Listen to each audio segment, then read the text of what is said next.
So there is this famous saying that goes like this: if you cannot take the heat, then get out of the kitchen.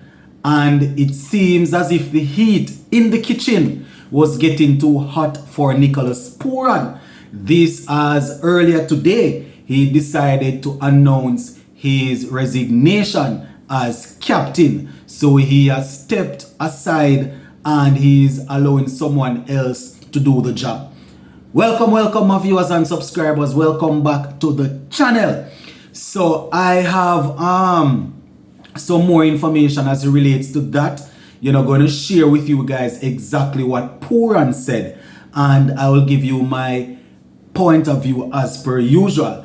And also going to talk a little bit about that game between England and Iran. That game was played early this morning, so I'll give you guys the result. Make sure you subscribe if you're not subscribers yet, my peeps. Make sure you turn on that post notification bell, leave a like and drop a comment. Alright, so it was just last night that we were on the live show talking about Pooran and whether or not he should continue as captain. I personally, I was saying that I would allow him to continue even though the results are not going in our favor. Just didn't want to change things up and down all over the place without giving him an opportunity. But he knows better than what I can tell you guys. So he has decided to step aside. Now this is what Pooran had to say: there is no doubt I remain fully committed to West Indies cricket, and I look forward to providing my services as a senior player in a supportive role. I desperately want us to be successful, and the most value I can give to the team is through fully focusing on the role of consistently scoring runs at crucial times. That's a very interesting way to put it. Let me go again. There is no doubt I remain fully committed to West Indies cricket, and I look forward to providing my services as a senior player in a supportive role. I desperately want us to be successful, and the most value I can give to the team is through fully focusing on the role of consistently scoring runs at crucial time. This is what Nicholas Pooran had to say as he relinquished his role as captain of West Indies white ball team. Right? That is what the great Nicholas Pooran had to say, my viewers and subscribers. You understand? Anyway, this is what I have to say about it. He decided that it was too much pressure. It was too much for him. Some people might say that he got the nudge. Say, you have to step aside now. We're going to look elsewhere. But according to him, he wants to focus on his batting. And if him focusing on his batting is going to help West Indies, then I am all for it. I am all for it. You understand? We definitely want batsmen scoring runs, and he has the ability. So if he steps aside and he is focusing solely on his batting, then batting should improve. I mean, before he took over as captain, he was on a long run of poor form, and he wasn't captaining at the time. So I am hoping that this change will get him back into the frame of mind of scoring runs, because even earlier this year, Pooran was one of the leading run scorers where international cricket is concerned. But his last couple of international games, they have definitely put him under a microscope that I am sure he wouldn't want to be underneath there. Going forward, I am not too sure. I'm not too sure what they are going to do.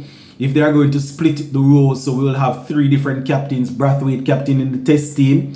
Probably they will ask Shea Hope to captain the ODI and Ravman Powell to captain the T20.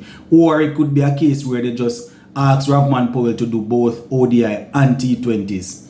You understand? What we have to look at is whoever is going to captain both teams should be able to command a spot in both teams. And where we're at this given time, Ravman Powell, he's able to command a spot in the T20s, and he has done fairly well in ODIs. So, probably he's going to be the man. I wouldn't go back to Jason Holder, and if I was Jason Holder, I wouldn't take back that role. You understand? He has served us for a while, and he's now free to roam. So I personally, if I was Jason Holder, I wouldn't take it. So the only two candidates that I am seeing right now would be Ravman Powell and Jason Holder. When Nicholas Pooran was taking over the captaincy, quite a few people were stirring up and saying that Shimron Hetmyer should get the captaincy. His name should be in the mix. But we see and we know where he's at with West Indies cricket right now. We don't know if he's going to be playing for us again. We don't know what is happening. So obviously his name is not there. You understand? So as I said, it's probably between Ravman Powell and Shea Hope. And Shea Hope would only have to captain the ODIs, and Powell would have to do the T20s, because Shea Hope is not able to command a spot in the T20 team at the moment. As much as how the Shea Hope fanboys will say that he should be playing all three formats of cricket, I am going off the numbers. You understand? And he's not able to do that at the moment. So I don't know, my peeps. I don't know. And, comments have been flying in all across the globe, all over the place. Past cricketers, current cricketers, fans, people sending in their input. Some saying that, Pooran should stuck it out. He should have stayed and should have, he should fight. Some is saying that Ravman Powell, CWI wants Ravman Powell to take over. So that is why some saying that new coach is coming in and they don't want to work with Pooran. I don't know. I can only go with what the man is saying. The man is saying he wants to focus on his primary role as a batsman to make sure that he's contributing to the team, and that is what he's doing. So yeah, that is the break. Don't know how much of a breaking news it will be once you guys get a chance to hear my video, because I wasn't able to jump on the topic right away as it came out. But that is how it went. That is what is happening, my viewers and subscribers. Nicholas Pooran deciding to step away from captaining the white ball team. Before we go, I know that quite a few of the subscribers on here, they watch the English Premier League, so they would be interested. They would probably want to know how the England game went earlier this morning. We had England getting the better of Iran 6-2. Actually, we had Jude Bellingham scoring in the 35th minute. Raheem Sterling in the 45th minute. Saka had 2 in the 43rd and 62nd minute. Marcus Rashford getting in the 71st minute, and Grealish. So the players that started, they were able to get goals, and players coming off the bench were able to go out there in Grealish and Rashford and get goals. I think Harry Maguire had to be substituted, and Harry Kane, because of knocks that they picked up, I think. So yeah, that is how that game went, my viewers. You can definitely continue to stay tuned to Sports to the Bone, and you will be updated as the World Cup continues. Big up on yourself, my peeps. The comment section is there. Let me know what you all think about this. Bless.